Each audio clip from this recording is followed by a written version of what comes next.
My dear students, I hope you all are very fine and doing well in studies. Today we are going to discuss long answer question of chapter 13, that is a clean world.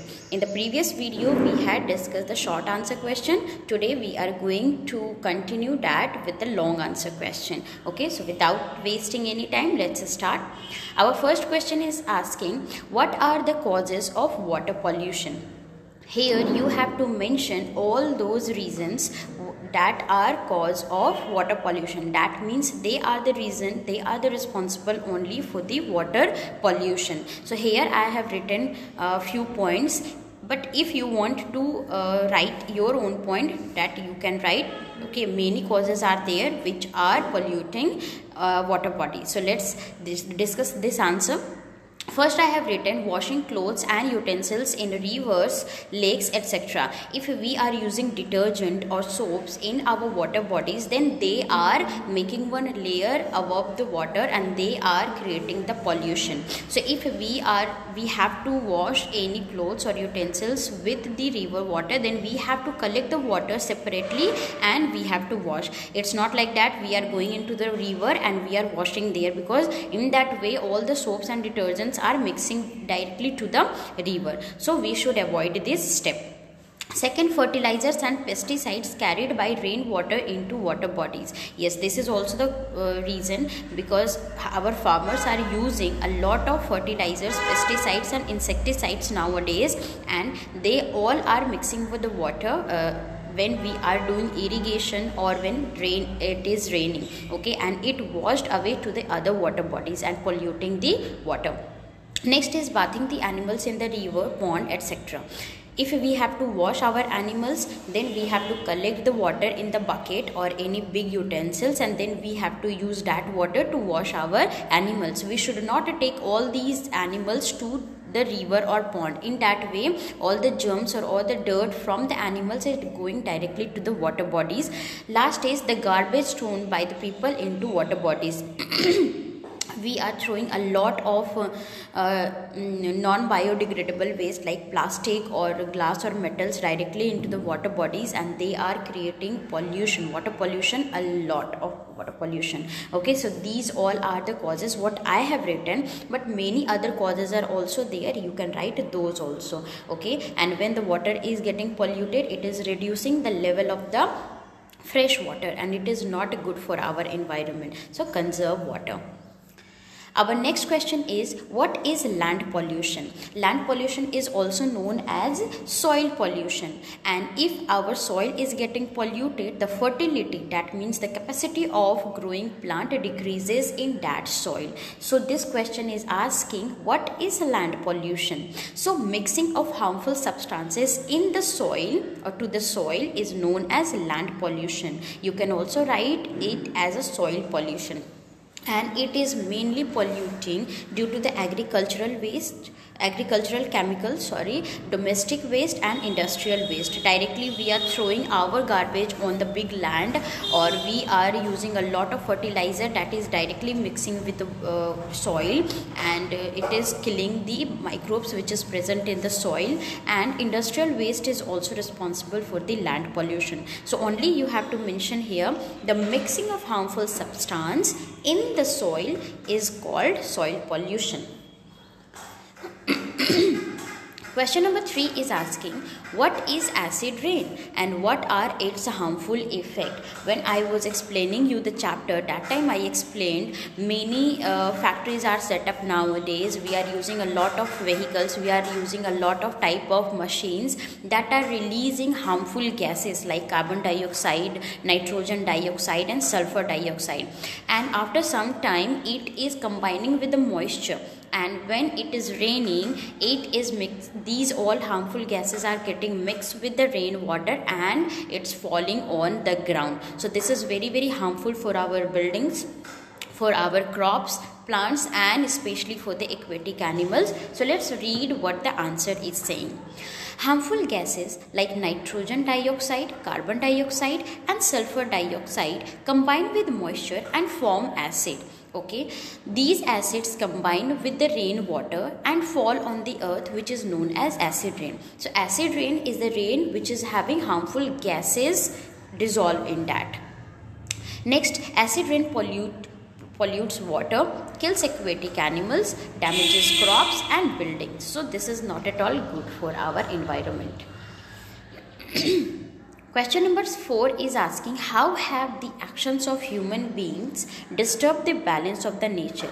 Yes, we are only the responsible for the imbalanced environment. Why? Because population is increasing day by day, and we are taking a lot of steps, and we are creating a lot of waste during the production. Why we are doing the production? Because we have to fulfill the need of the growing population, and for that we are doing a lot of things which is creating a lot of waste. So human being is responsible for the disturbance in the balance of the nature, okay, to the large extent. So let's read some of the action which is done by the human being. First, I have written, they cut the trees for land development and road construction. Yes, if we are constructing any of the building like hospitals, schools or the apartment, for that we have to cut the trees.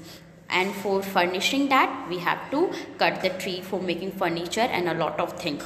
Secondly, if we are making any of the bridge, any pull or road, that time also we are cutting a lot of trees. So this is the first reason. Second, they have produced so many things that create more wastes all around. Yes, to complete the need of the growing population, obviously we have to produce maximum thing, okay. We have to make more clothes, we have to produce more food, we have to make a lot of things so that their need can be fulfilled now. So in that process a lot of waste is also creating. So this is also the reason. Next, they also kill animals for their need. Yes, to maintain the balance in our nature, both animals as well as plant are important, but for our greedy need like leather or horn or some ivory or valuable thing, we are killing the animals and reducing the number of animals. So this is making the imbalance in our nature. So all these steps are done by human being, which is disturbing the balance of the nature. So we should not do all these things, okay. As you can see, I have mentioned some of the point with the help of the picture. Factories and industry, which is also set up by the human being. Deforestation, that is cutting a large number of trees, okay, that is also done by the human. We are using a lot of vehicles unnecessarily, even if we have to go on a short distance, for a short distance, that also we are using vehicles. So these all are done by the human being and creating pollution.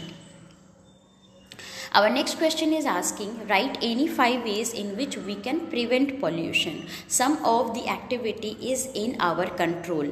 Some of the activity we cannot control, which is done by the nature. But some activity which is in our control, we must have to stop that to prevent our nature, to prevent the pollution. So here I have written 5 ways, but it's not like that you have to write the same. You can write yours also. So first I have written, we should not throw garbage near our houses. Instead of that, we should dispose on a correct place. Dustbins are provided each and every place nowadays, in the park, on the road, in the hospital, everywhere. So use dustbin, don't throw the garbage here and there. Second point, we should not use too much of chemical fertilizers and pesticides. Yes, if we have to grow, we should switch to the compost or manure. That is a natural. Okay, we are making manure with the help of the animal waste or the biodegradable waste. That is good for the plant as well as for the human being when we are eating those plants. So we should avoid fertilizers, pesticides and insecticides. We should use CNG instead of petrol in our vehicles. Petrol is the example of fuel, and all the fuel are creating air pollution very much. So instead of that, we should use a CNG in the vehicle. It will reduce the air pollution to the large extent. Next, we should avoid using plastic bags. Yes, plastic is very bad.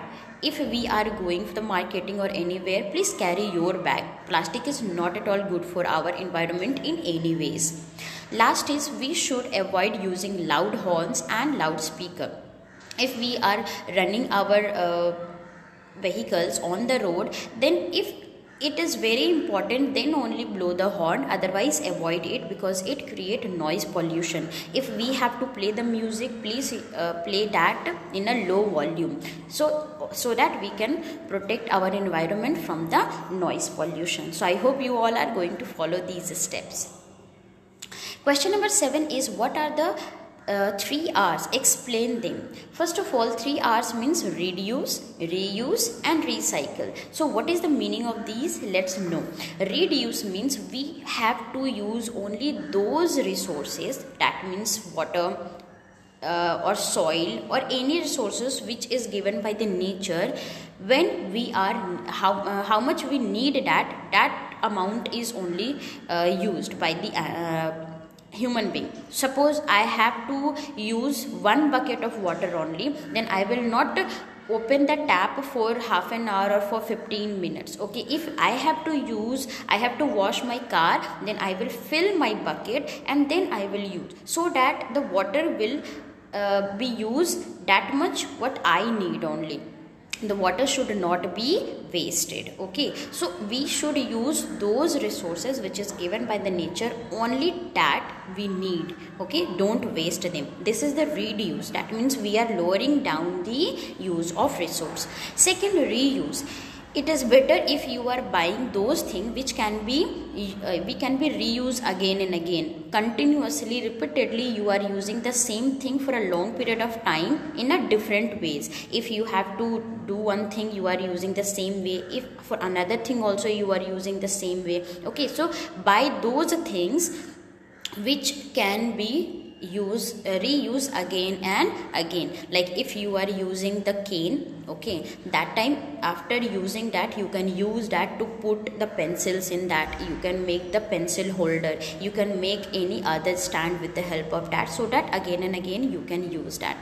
Next is recycle. Recycle means we are converting waste material into the reusable material. Okay, that thing has been waste, we have used our plastic, we have used plastic bottles, we have used the glass bottle or any other metal like iron, and then after we are melting and converting into the new product. This is recycle. In that way, what we are doing, we are protecting our resources. Okay, so these are the 3 R's: reduce, reuse and recycle. If you will accept these 3 R's in your life, then you will definitely reduce the pollution to the large extent. So take the step to reduce the pollution. I hope you all have understood this video and you all are going to follow all those steps which I have mentioned. Okay, because the nature, maintain the balance of the nature is your responsibility also. Okay, thank you so much for watching.